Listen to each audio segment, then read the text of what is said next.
Hello, everyone, and welcome to 2023's StartOut Demo Day. My name is Patrick Driscoll. My pronouns are he, him, his, and I am truly honored to be here. So we are stoked that you are with us and invite you to post in the chat where you are currently situated, where you're watching from. I'm in San Francisco in the gay mecca known as the Castro, a mere 2 blocks away from Harvey Milk's house.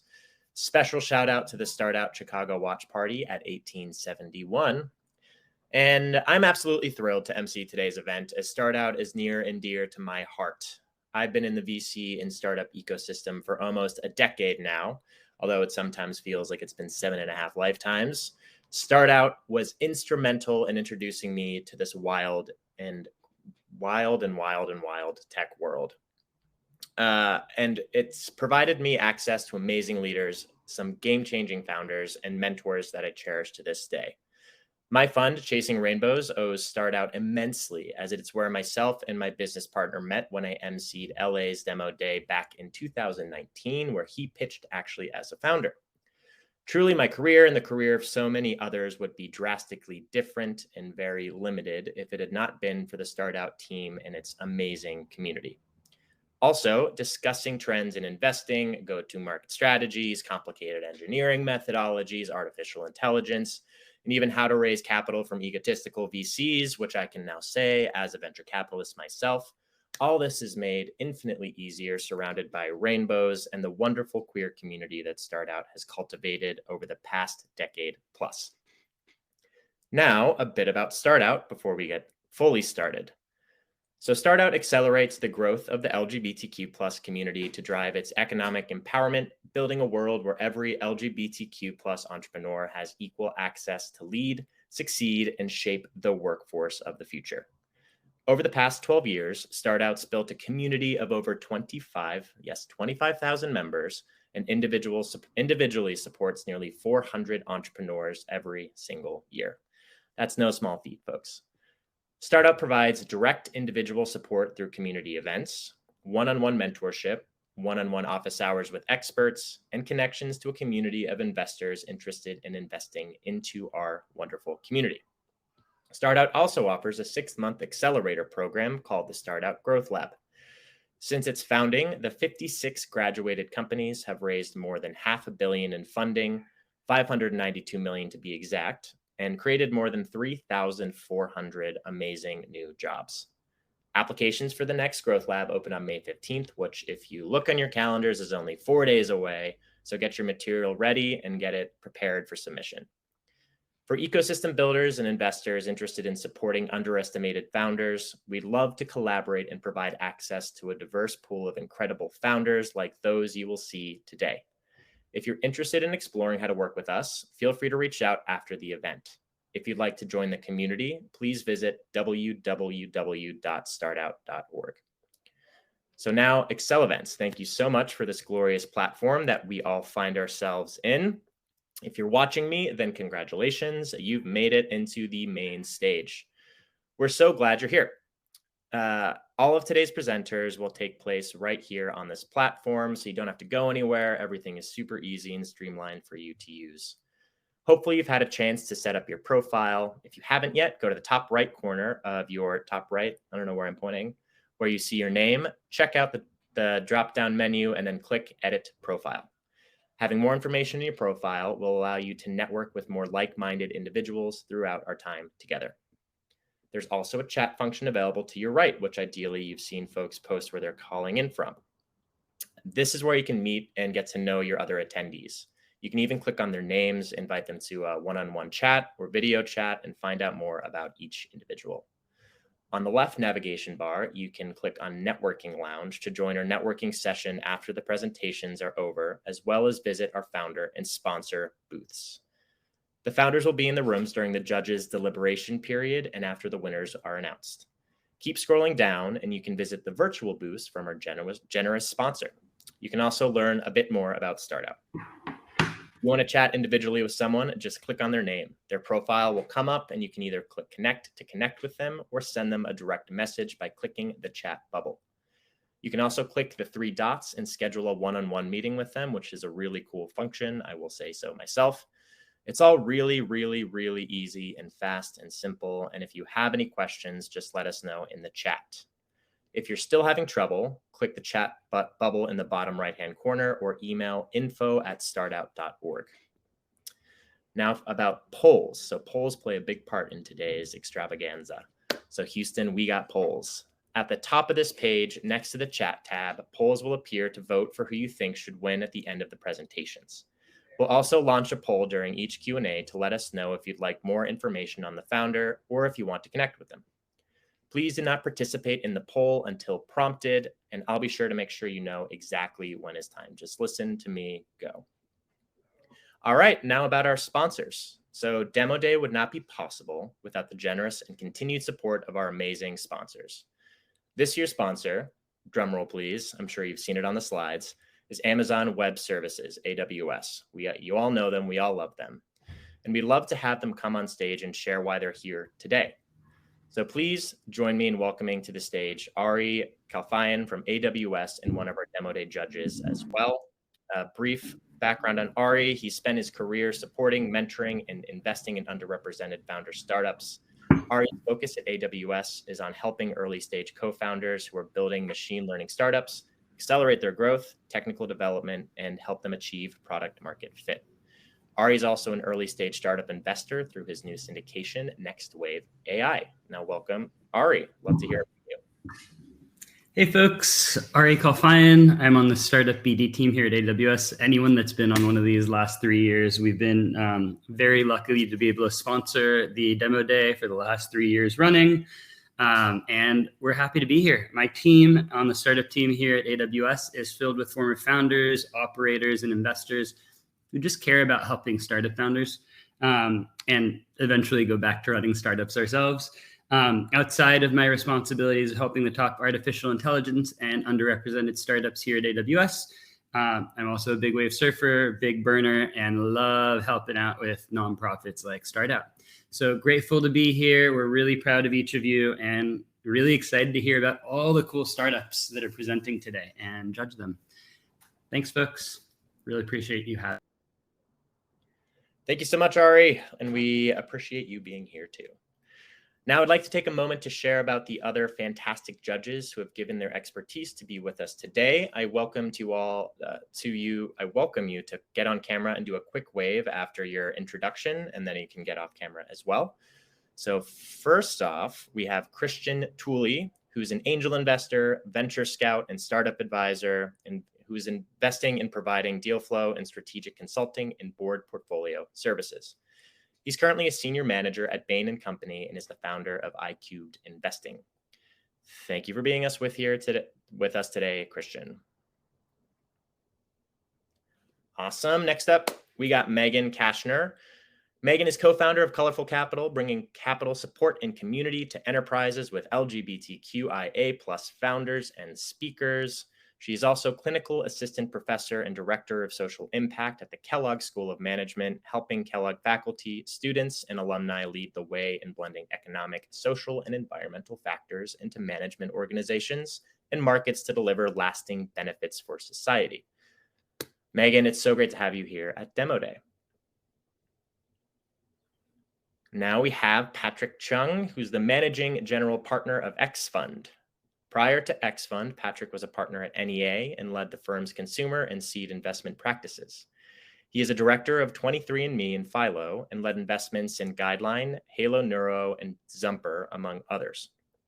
Prior to joining NEA, Patrick helped grow Zephyr, an internet services firm, which was acquired by NEC to more than $100 million in annual revenues and more than 700 people across 6 global offices. Prior to Zephyr, Patrick was with McKinsey & Company, where he specialized in hardware, software, and services companies. We look forward to your insights, Patrick, and I am a personal fan of your name. Now we have Chris McKenzie. She/her is an early-stage consumers investor at Red Cedar Ventures. Following years of experience in retail and consumer products, she completed her MBA at NYU Stern. She also spends her time working with organizations and seeking opportunities to align her career and with underrepresented founders and funders. I'm grateful to have you with us, Chris. All right. And thank you to all of our judges. We look forward to your questions for our presenters. Please be sharks. We all have a little drama here, so let's get after it.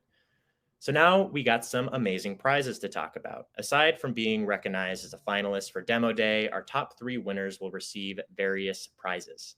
Our cash prizes total $10,000, with $5,000 for first place, $3,000 for second place, and $2,000 for third place. That is real money, folks. In addition to the cash prizes, winners will receive support from industry experts such as Donnie Hill from The Life Maximizer, Heather Laver from Perfectly Pitched, and yours truly, coming from the fund perspective and the VC perspective. We want you, our attendees, to also have a vote in who should be the winner. So we want to engage with you. American Idol rules here, so feel free to call in. Again, I mentioned the polls. That's how you do it. Once we have those polls ready to go, I'll instruct you when to do it, and then we'll select an audience favorite that'll win their own prize. And now the main celebrities, as they are of the day, are a list of founders and startups who are participating. So I'm excited to introduce you to them for this year's Demo Day in alphabetical order. Please welcome Chris Lapp from Accurate Property Tax, Inc., Garrett Swan and Tom Spate from Alfex, Inc., Tan Huynh from Detexion, Dylan Liu from Ecotone Renewables, Kate Tamara from Euphoria, Chris Witherspoon from Pop Viewers, Remy Martini from Sorelli, and Jessica Hubley from Story LLP. Now, in terms of what this all is going to look like, our founders will have 3 minutes to pitch their companies, followed by 2 minutes of Q&A from their judges. Once all of our companies have pitched, the judges will go to their deliberation room and choose the winners. Keep watch of the chat and the polls on the right-hand side of the screen for updates. All right. So next up are Garrett Swan and Tom Spate from Alfex, Inc. Hopefully you're not taken completely aback from first now. So 1 second. Let me share our screen.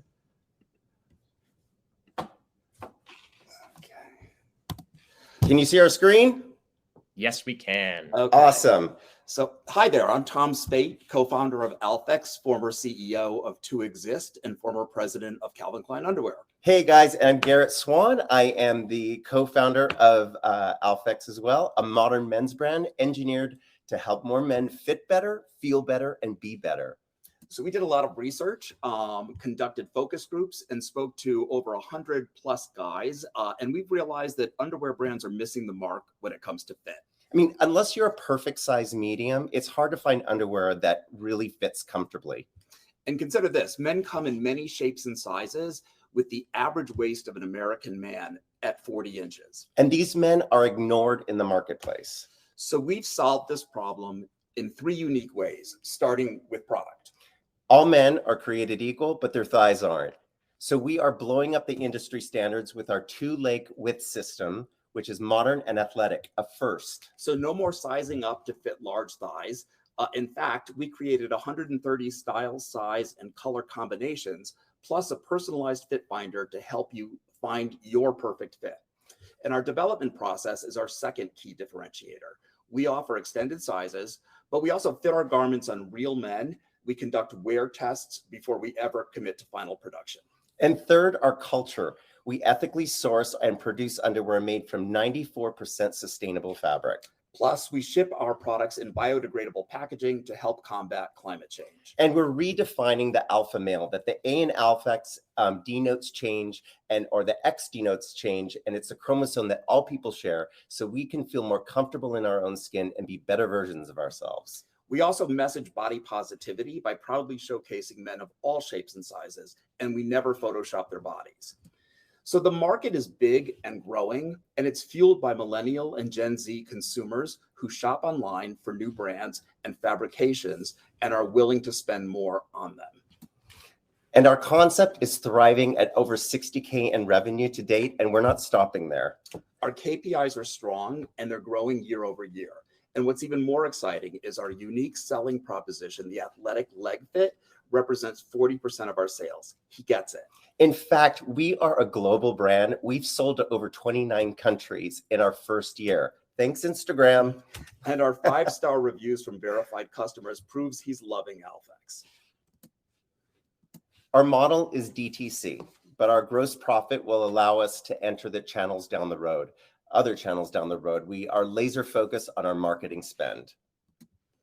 And so we've assembled an experienced group of freelancers to work with Garrett and I to help us move forward. All in, we're looking to raise $250,000 to enhance our website, develop our next category, which is tank tops and t-shirts. Don't tell anybody. And hire additional experts to take us to the next level. So join us on the journey to fit better, feel better, and be better. Be Alphex. That's it. That's it. That was wonderfully, perfectly 3 minutes. I love it. And for Q&A, our judges, if you have any questions, feel free to chime in now for the next 2 minutes. Yeah, walk us through the comps. What other companies can you actually like refer back to in terms of valuation, and how did they grow compared to your go-to-market plan? So, our go-to-market plan, or the brands that we compare ourselves against are brands like Tommy John, CDLP, Mack Weldon. We look at the digitally native brands. The valuations are, still a little bit all over the board, because they're relatively new in that space. But given our limited budgets, we're focusing on the organic channels first. So that's why the money that we're looking for will go towards technical SEO on site, further fleshing out some of our customization apps like our Fit Finder, which we know he's using because our return rate from customers is less than 4%, which is well below industry average. We created a bundling program that we would like to further customize. So we want to continue that building out that experience, and then focus on backlinks from verified channels rather than dumping tons of money into digital ads that can just get sucked up without much by way of return on investment. But from a valuation standpoint, we're looking at about $2.5 million pre-money. I would say one more quick question. Sure. Oops, Will they look good on you? Yes. I'm going to jump in with a question. Not sure they're going to look good on me. Talk to us about defensibility. You're saying that you're the largest chunk of sales is for the athletic fit. What's keeping the major players in the market from just copying your sizing? Sure. So, having come from some of the big brands, Calvin will never do it, because they're focused on an outdated business model, which is largely based on wholesale. And they tend to focus in the middle of the bell curve, which is, medium, large, extra large for sizing. And so that's where their focus is. As far as further defensibility, we're an early mover in body positivity, which the women's market has been leading the way on for like 5 years. Yeah, and no men's brands are really attacking this story at all. Like you rarely see it at all. And we want to be that inclusive brand because we live by those values, Tom and I. And then finally, it's really the process. Most brands fit on a size medium, fit model, and then apply an algorithm to get the size. So the further that you get away from medium, the more off the size is. And so we've had the luxury to be able to fit on multiple size rather than relying on a simple grade. And so I think it's the process, the holistic experience about body positivity, sustainability, and our unique selling proposition and an early mover in that space. I love that. We got to move on. In that entire time period, I already ordered like 15 pair. And there's a discount code, Demo Day 25, all in caps. So go to alphex.com. Thank you so much. Let's somebody throw that in the chat. Let's get some discounts going. Up next, we have Tan Huynh from Detexion.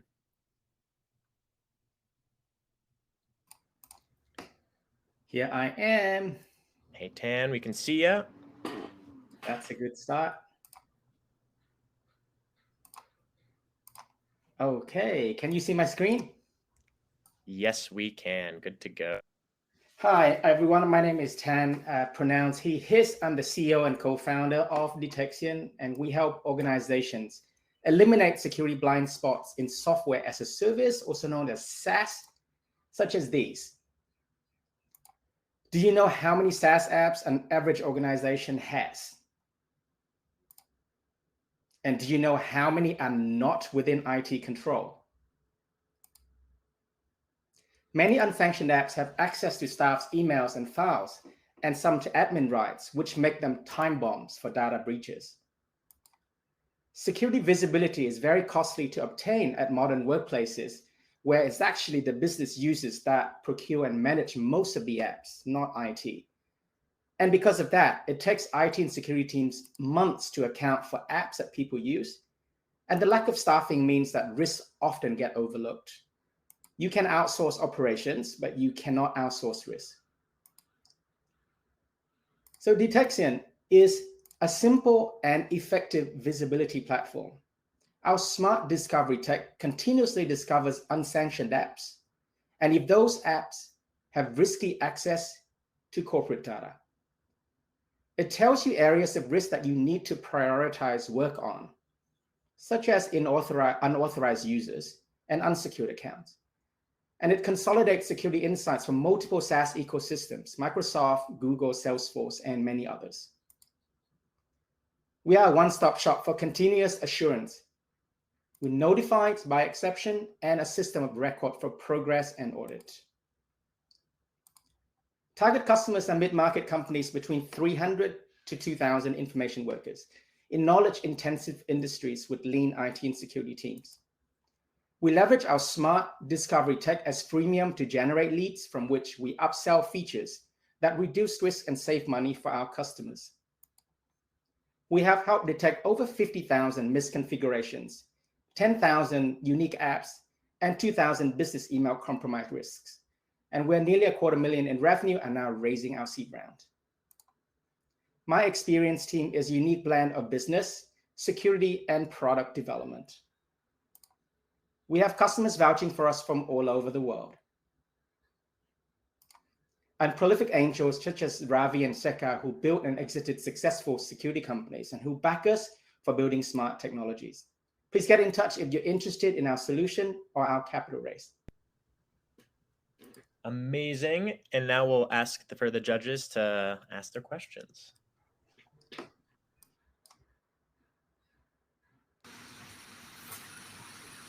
Hi. Yes, I have a question on the competitor landscape. So obviously there's a lot of big players in this security field. Why aren't they doing something similar, or are there similar products on the market that you're competing with, and what does that landscape look like? When it comes to SaaS security, a new space actually emerged in 2020 called SaaS security posture management. So there have been some emerging companies in that. We focus on mid-market enterprises, and our motto is very much about simplicity. So we provide security data that for busy and IT security professionals in mid-market enterprises, and they do not have the ability and the security infrastructure to use the enterprise tools that our competitors do. That means that we become the standalone ecosystem for a lot of these companies, because we can help them immediately reduce risk and save money.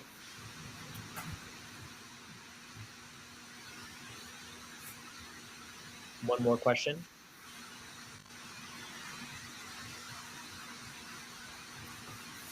How did you achieve the 250K? Very impressive. Like, what are the types of companies and how many companies make up that $250,000 in revenue? We have done over 50 deployments over the course of 2 years. We've honed into, at the moment, we've learned the learnings are that we are the best fit for mid-market companies between 300 to 2,000 information workers.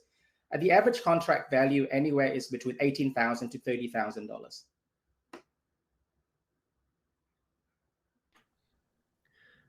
All righty. And one final question.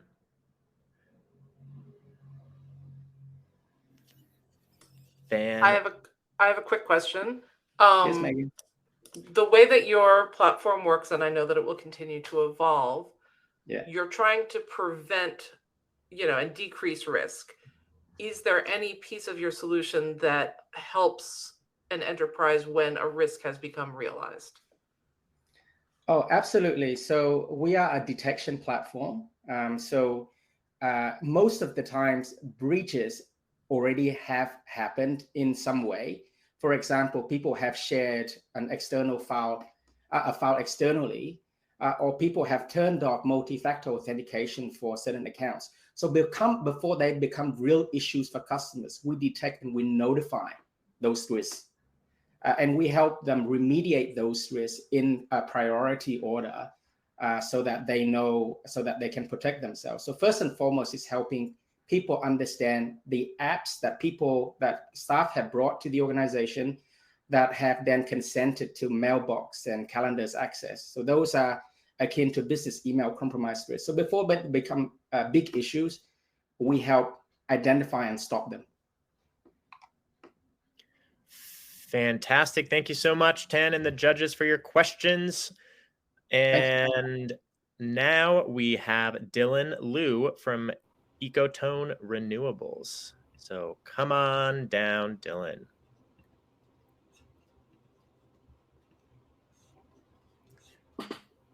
Okay, can you all see my screen here? We can indeed. Perfect. Well, hi everyone. My name is Dylan Liu, and I'm the CEO of Ecotone Renewables. I created this company because I've grown up seeing firsthand how global warming is already affecting millions of people around the world, including my own family. Global warming is the issue of our generation, and we are making measurable progress at Ecotone Renewables towards tackling this problem.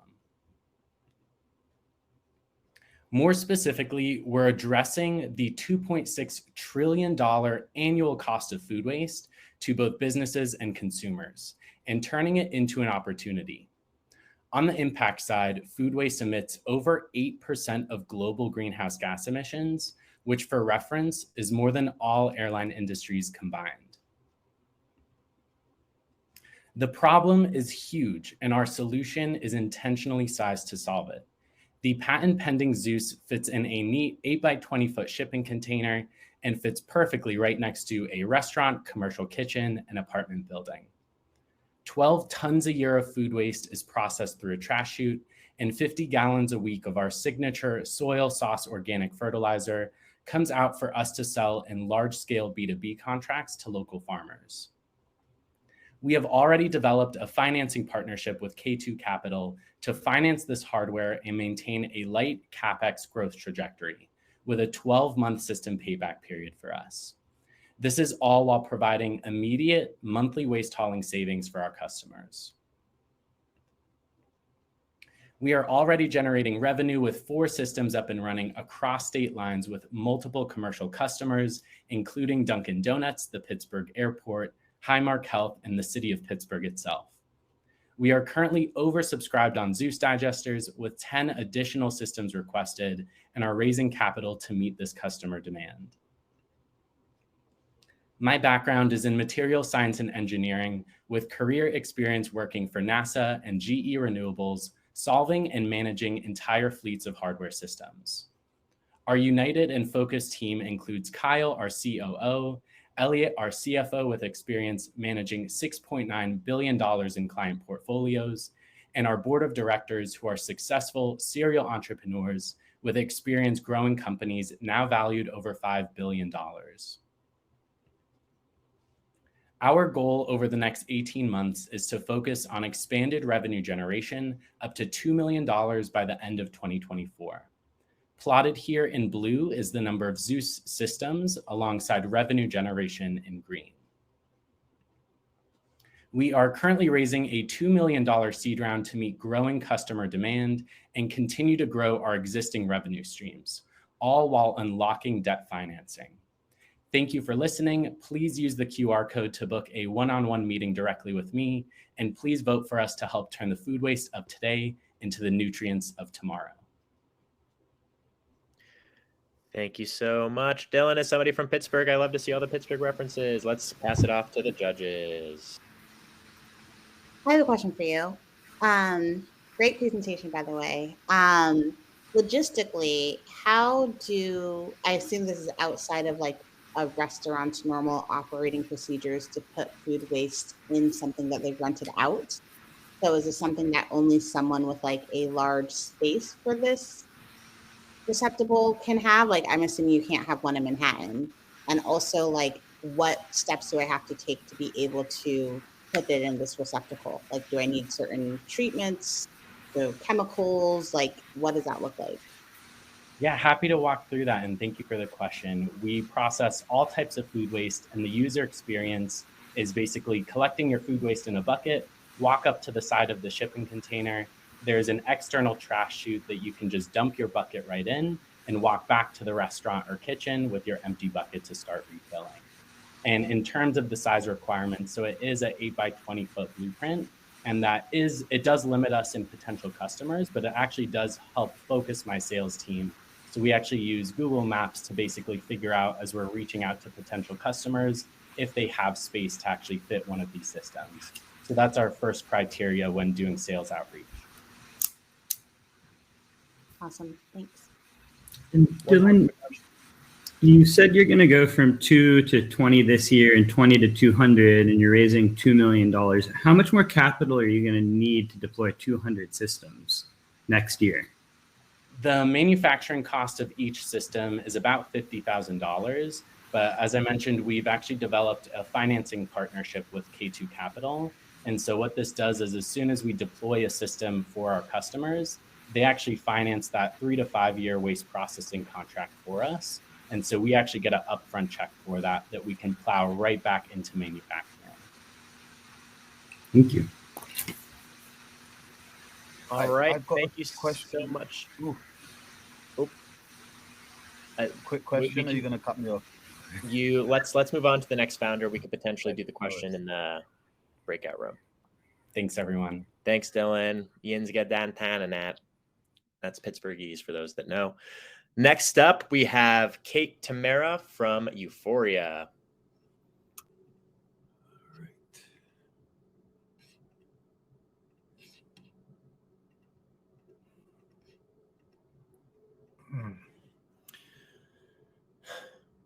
My name is Kate, and I'm the founder of Euphoria.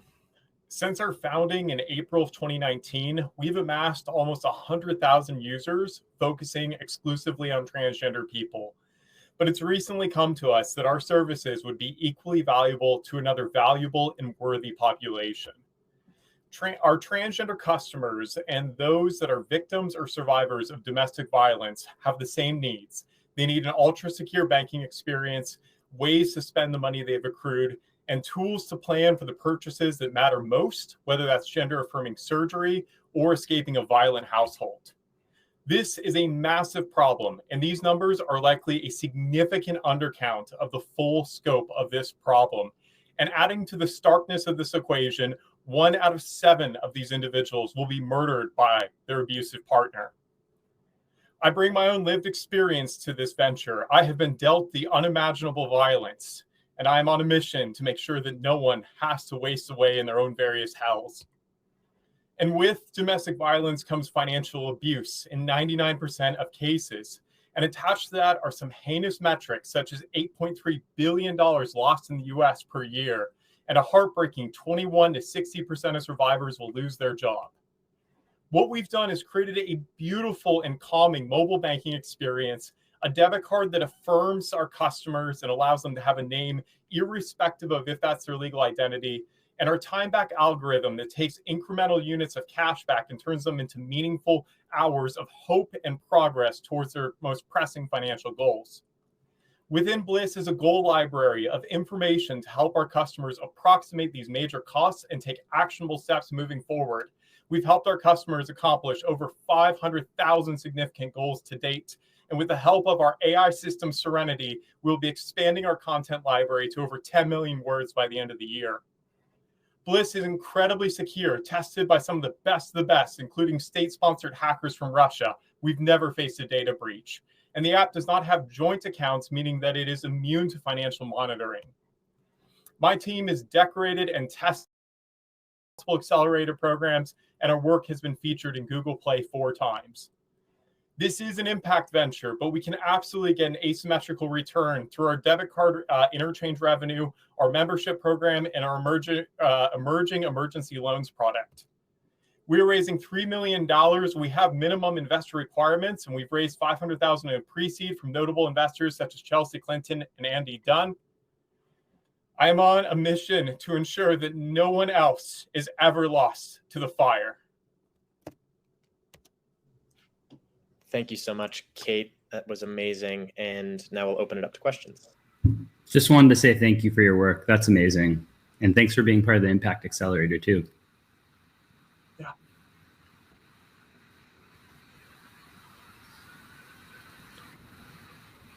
Kate, I know that we're all right with you on the problem that needs to be solved and addressed. Can you talk a little bit more about the brass tacks of how this thing makes money? Yeah, so whenever someone swipes a debit card, there is a transaction fee that is levied on the merchant. And so as a card issuer, we're able to recapture some of that revenue. So for us, it looks like about 100 basis points. We currently split that with the member. We also allow our customers to opt in for a paid membership. So that's another source of revenue and a more consistent way to model the financial output or the LTV of them. And then we are working on those loan products in which we hope to kind of be our greatest source of revenue. So interchange keeps the lights on, membership allows us to scale, and loan repayments allow us to become Leviathans. Could you talk a bit more about the customer experience? So if I was to join, what that onboarding journey is like, especially from a security perspective? Yeah. So it is an incredibly beautiful process that works to nourish and nurture brutalized souls. We compassionately walk our customers through the KYC process, only requesting the most vital information and making it clear where it's going to be used, who's going to review it, and what the longevity of those data privacies are. And furthermore, we don't send out any paperwork unless the customer explicitly requests it. The only paperwork we send out is a debit card, and that can be rerouted to an alternative address. And that is kind of mostly how we tackle the security from the consumer perspective and what their experience is going to be. Thank you so much, Kate. Truly amazing and impactful. And I think it's going to change the game for a lot of folks and create a lot of safety. Next up, we have Chris Witherspoon from Pop Viewers.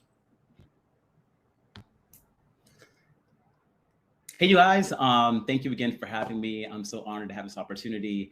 Listen, I grew up in a small town in Ohio. I see the TV Chris. and movies. Oh, can you hear me? Yes, but are you sharing a screen? I will in a second. Yeah. Got it.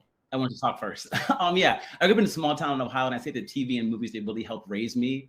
I made it to New York City, and I got to work in those rooms where it really happens. I got to be an analyst for CNN, covering entertainment, for MSNBC, for NBC News. And I really saw that there was a problem with major networks around some of the data that exists. They're spending billions of dollars on creating TV content, creating movies, and really lacking access to sentiment, what viewers feel about what they watch. I got the chance to sit down with some of the CEOs and the research and analyst teams of major networks and studios. And with that, we created Pop Viewers to solve their problems. I'm gonna share my screen now, I'll show you our deck.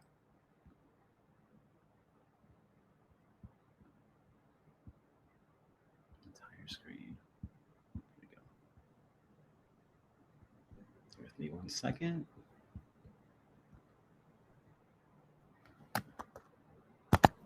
We can see it. Okay, perfect. There we go. Yes, we're a content discovery platform delivering next level customer sentiments to studios, content creators, and brands. We are an app where folks can engage around content, but we also provide this really important sentiment and data to studios. Think Nielsen, but powered by a social media platform. We have a lot of traction right now, 51,000 registered users, 440,000 ratings of TV shows and movies. You can see here on the right-hand side, a look at Pop Viewers. Think Tinder for TV shows and films. As you swipe, as you react to shows, we learn more about what you like and begin to service content just for you. You see, we have a really well-diverse and experienced team of folks that have spent decades working in operations, leading and driving technology, creating product, and also leading marketing endeavors. And we also have a great team of partners.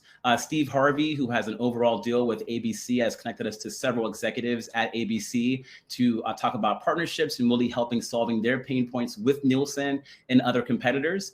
Joy Reid, who is a host of MSNBC's Readout. She's also in a deal with NBC Universal. We've had a chance to sit down with several executives and CEOs, the CEO there, and also Angela Yee, who's the queen of radio, and Taj Gibson, an NBA player.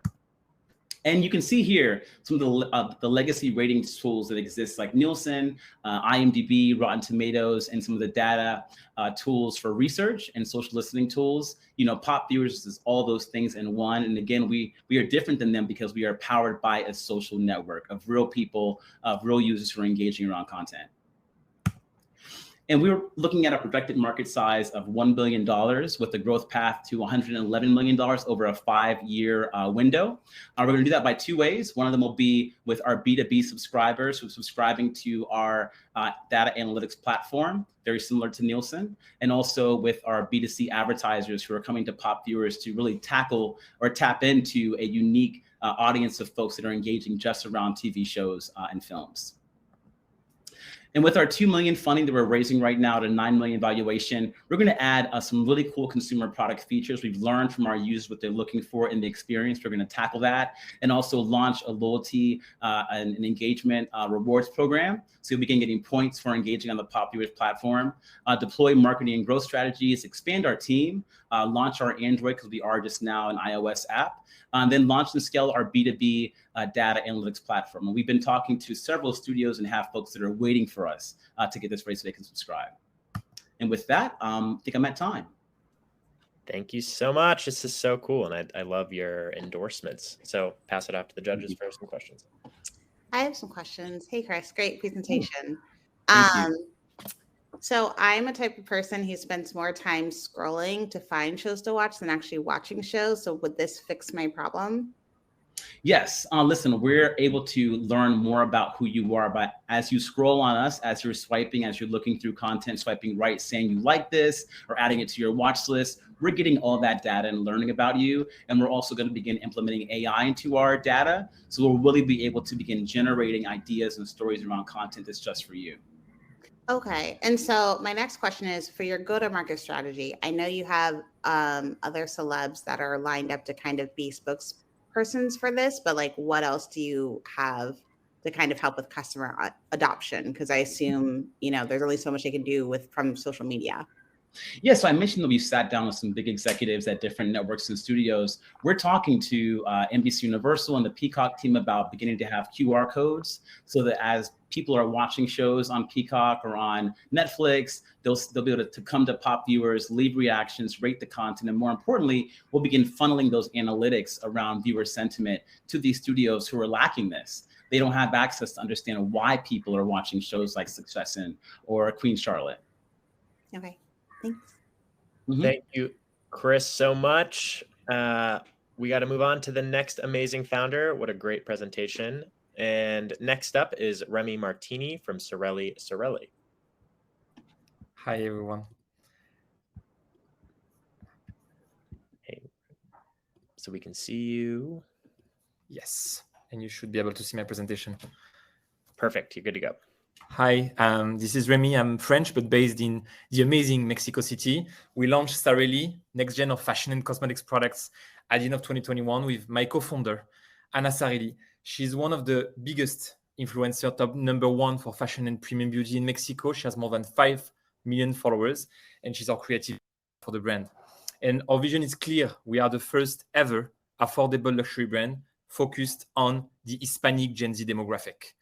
And our market is huge. We are talking about a 50 billion fashion and cosmetics market for the Hispanic Gen Z.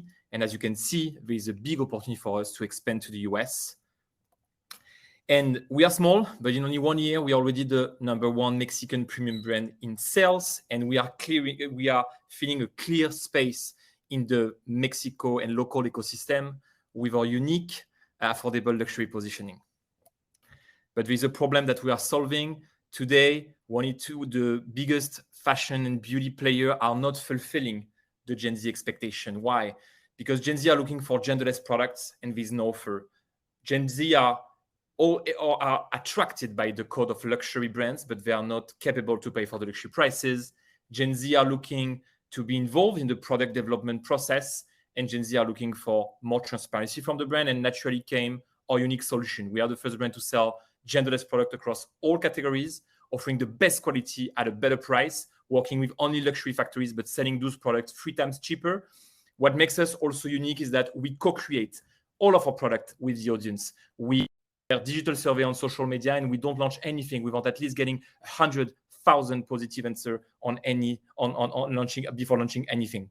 And last but not least, we are radically transparent and disclose everything about vendors, about materials, and about the cost on social and on our website.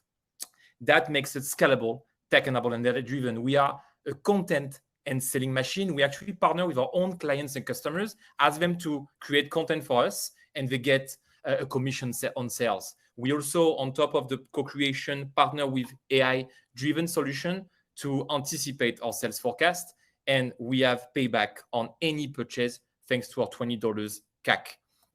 And so what do we sell? We are the first ever brand to sell cactus leather bag. This is a plant-based leather, 90% cactus-based. That's our main category. But then we grew to other categories such as bioplastic eyewear. And we're about to launch the first genderless Gen Z Hispanic focus cosmetic line later this year.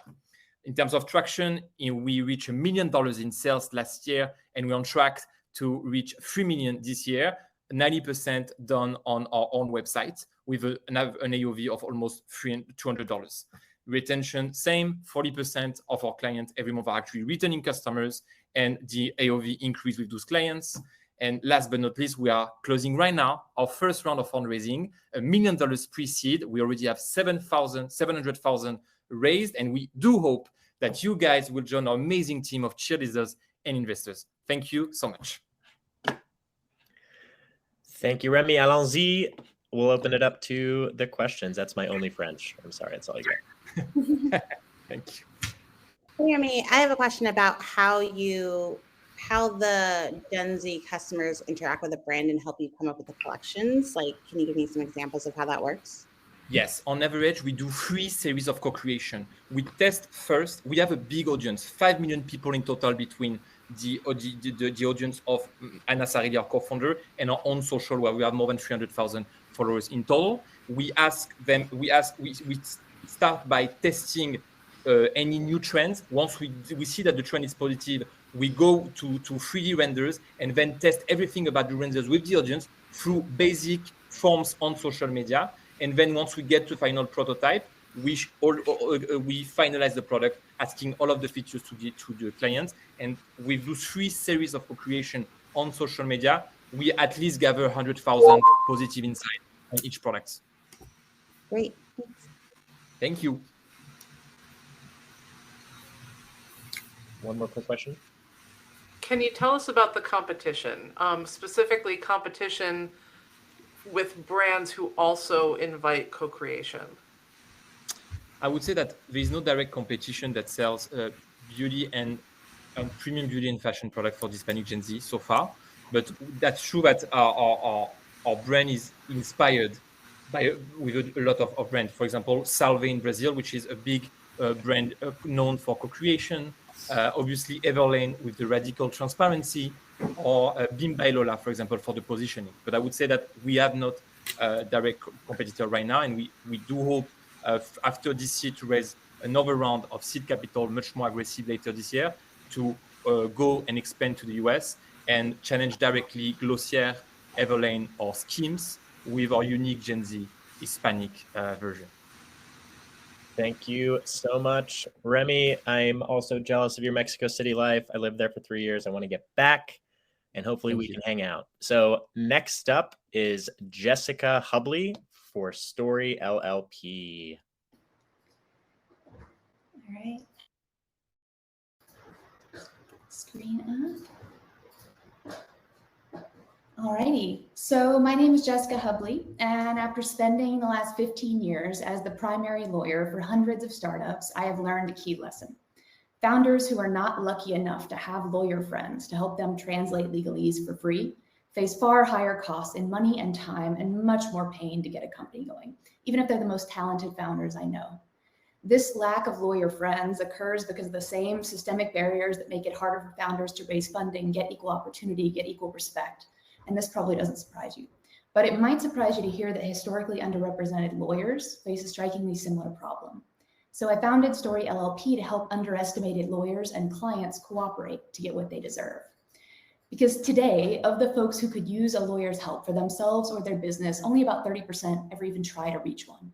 And as a result, preventable mistakes cost even successful founders dearly, literally millions in legal fees upon an exit, not to mention lowering the purchase price. So our platform helps all founders, no matter their story, get legal right from the start by serving as their friendly legalese translator. And we do this through 3 types of services. First, our free web app hears your plain language story and calculates the type of legal service you need, projects its costs, and surfaces affordable alternatives, then welcomes you to opt into more. Second, standard services like document forms and an automated general counsel subscription service help founders get legal right from the start affordably by preventing the most common IP, employment, and governance problems startups create. Third, when clients need custom help from human lawyers, we connect a great lawyer from our attorney alliance and share in 20% of their fees. So our clients today pay between $200,000 and $30,000 in a month for custom legal services from our allies. All 3 options are available today. All 3 options lead to revenue today, and all 3 options generate leads for the others. And because we've spent the last 24 months earning brand trust and delighting our clients sell for us. Now we are out to expand the current $400 billion a year legal market to serve 100% rather than 30% of the humans who need legal help, and serve them better, because that's quite a TAM on top of being a lot more equitable.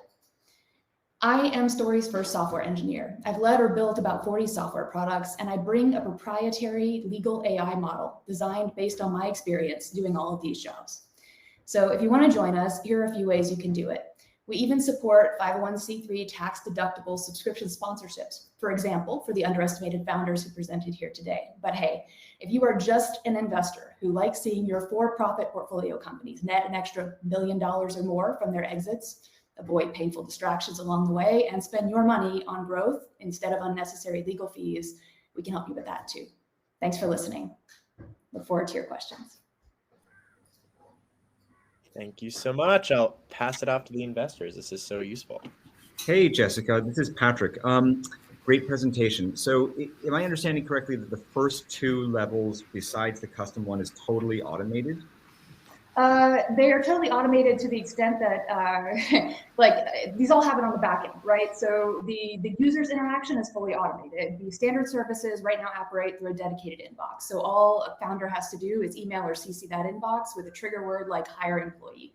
And we shoot back interactions that they make and then automate the rest of the back end. There are a significant number of processes that the process is designed for automation, but I need to hire more engineers to help me automate to get to the next level and take people off the wait list, essentially. But there's no human involved in those first 2 offerings. So no, there's always going to be a human involved in Story because a lawyer needs to look at what any software produces. So that's a cost for us, but at this point, we've limited it to about 1/1000th of what a lawyer spends creating the same kind of information, and we can only get faster from here. Okay, great. Do you worry about ChatGPT and all the large language models simply supplanting all of the functionality? I don't think any tech startup can reasonably imagine that they're going to build a future without AI. But I'm not worried about ChatGPT because in the last 2 weeks, ChatGPT has been trained, I think because lawyers went after it, to start telling people, hey, sorry, I can't give you legal advice. I've used ChatGPT to see what it does when I try to generate a contract draft, for example. And it's such crap, and every lawyer that I know will tell you it's such crap, that it actually takes longer to edit what ChatGPT produces than to write off the top of my head. That's unlike software engineering. I have been able to cut my junior developer budget by 10x because ChatGPT does the work of a junior engineer almost instantaneously. So really what ChatGPT has done is accelerate the speed at which we can automate general counsel services for clients. Thank you. Talking about legalese. Sorry? Yeah, I was going to say, how does it work from your perspective, Story LLP? Are you providing guidance or legal advice? Like, what is the regulation around this? I think it's a great product, but I'm just curious, when you're providing these insights, does it count as official legal advice, or is it just guidance, and how are you covered from that perspective? So it does count as legal advice. And in fact, that was our first innovation, is a business model that allows us to practice law with software. I'm a lawyer, of course. No legal tech competitor that is owned by non-lawyers can practice law with software, absent a structure like ours and a law firm that's committed to work with them. So that's actually a competitive advantage.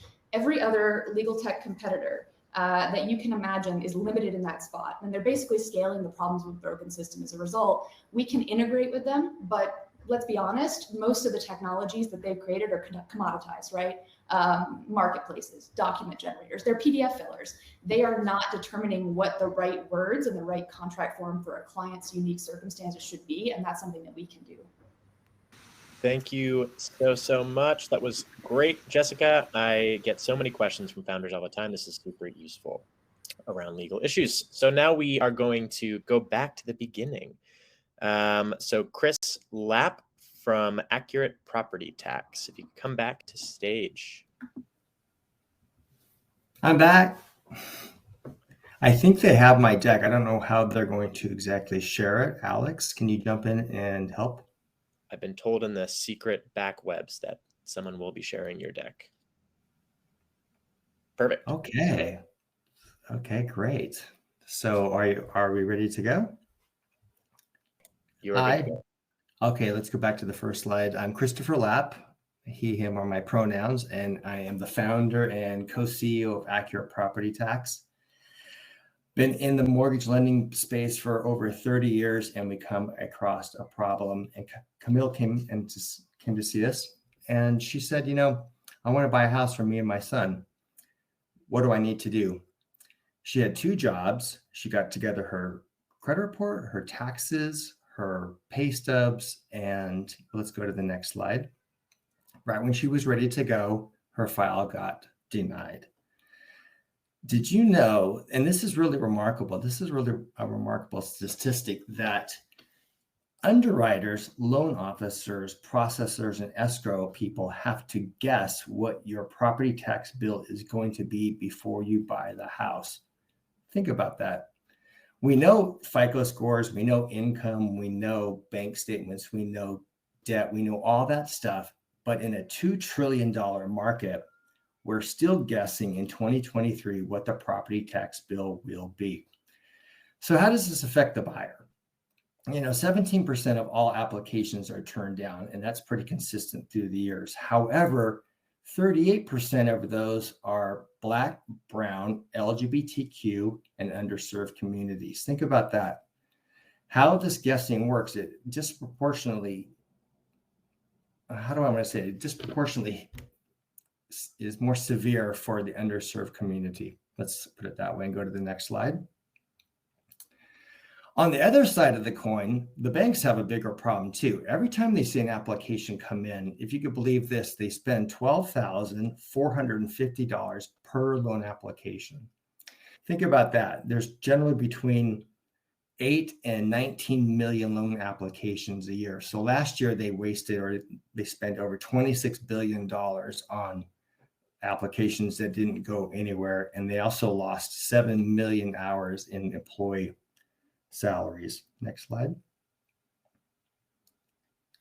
So having been in the space for such a long time, we saw the problem. We went out to fix it, and we developed Accurate Property Tax. Accurate Property Tax is a AI-powered predictive software that helps underwriters, loan officers, buyers understand what they're getting into before they get into it. Next slide. What that actually means is that with all these files going through, we have our first national contract, our first enterprise contract coming out. And we decided, we have been bootstrapped up to this date. We decided that we need to scale fast. Now that the word is out, I have a second enterprise contract coming my way, and I'm afraid that the MVP is not going to be able to handle such volume. So we are asking for a $1.2 million investment to scale on a safe note, knowing that there's going to be 10 million millennial buyers coming in the next few years, and the market is definitely will cap $2 to $3 trillion. And I'm looking forward to any of your questions. Thank you. As a millennial buyer myself, this will be very useful. Handing it off to the judges. I would say property taxes are not that sexy, but they affect every single one of us.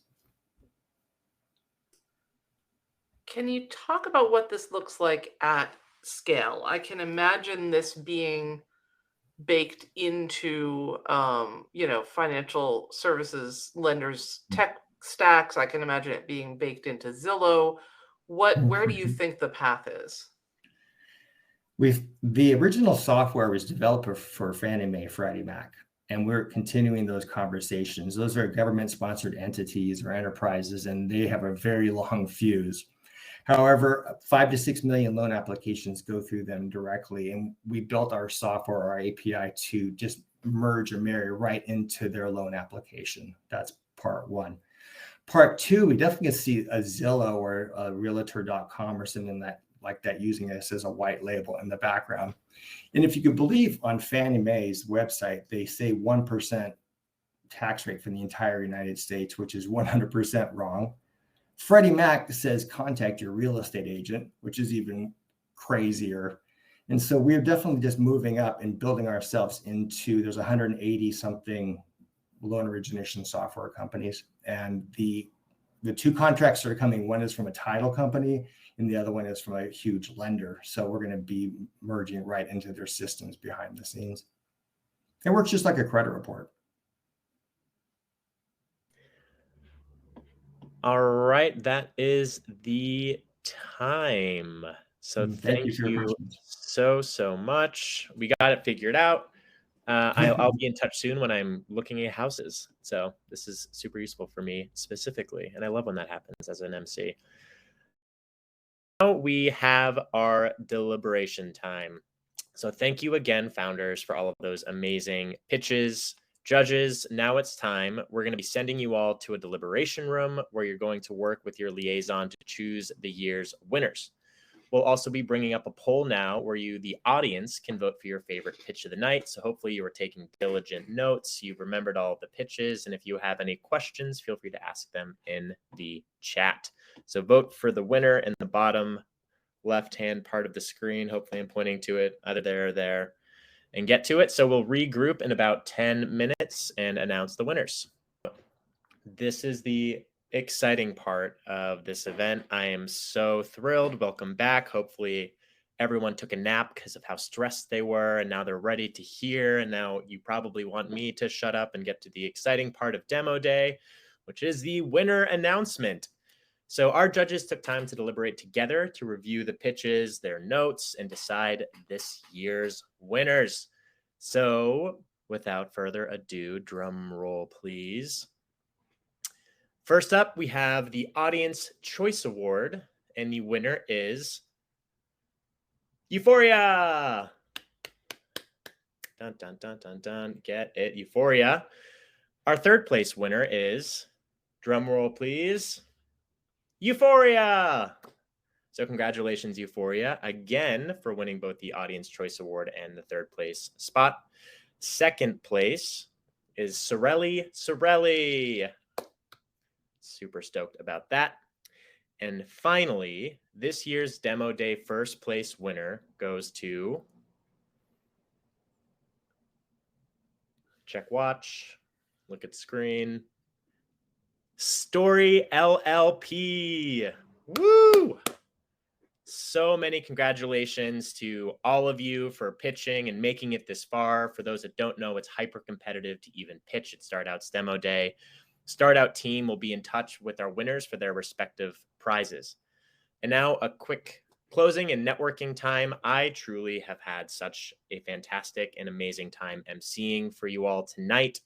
I am now thrilled and excited and exhilarated. I can't wait. I'm grabbing coffee with him in real life to welcome StartOut's new CEO, Brian Richardson, to help close out the event. Hi. Thank you so much, Patrick. Congratulations to all of the winners tonight and all of the people who actually made it through to pitch. As Patrick was saying, the competition was stiff to even get here tonight. So I would be remiss not to say thank you so much. But first of all, I want to thank you, Patrick, for just doing an absolutely fantastic job emceeing 2023 Demo Day.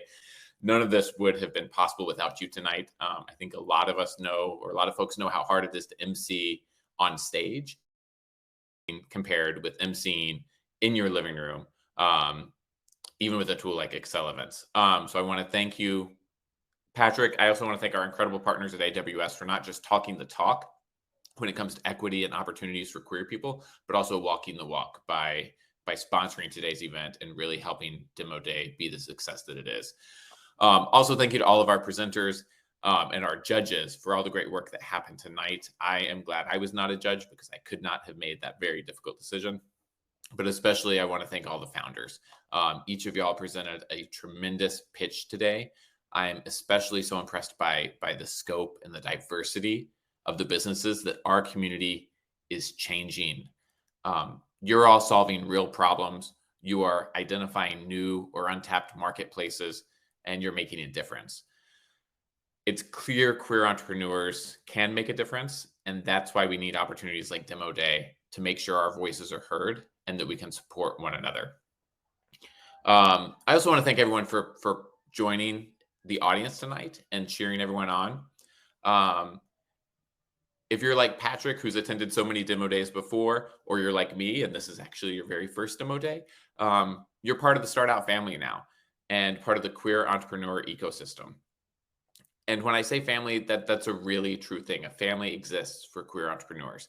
I just landed in San Francisco a few hours ago. I'm based in Chicago normally, so hi to the pitch, the big party at 1871 in Chicago.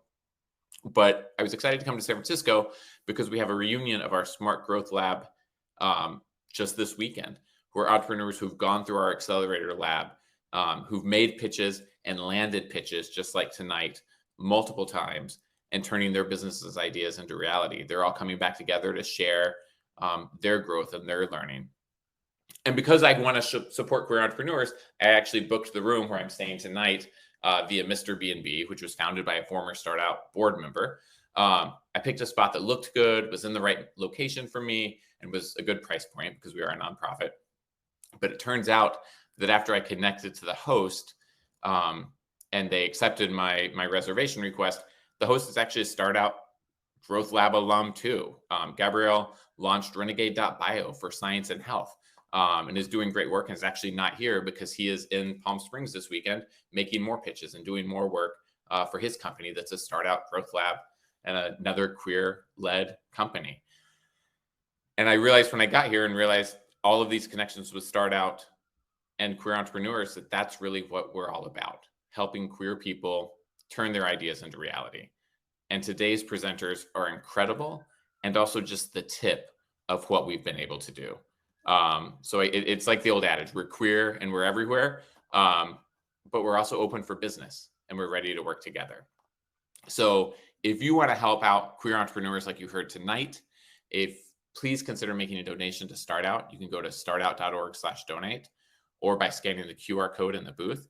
But most importantly, just continue to be out, continue to be an ally, continue to be out and proud, continue to be a business owner, and continue coming up with those great ideas. And then let's work together to turn those ideas into reality.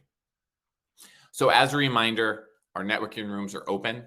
So now's your chance to go meet one another, make those connections, connect to the founders you heard tonight. Because who knows, you might just find a place to crash on your next business trip to San Francisco.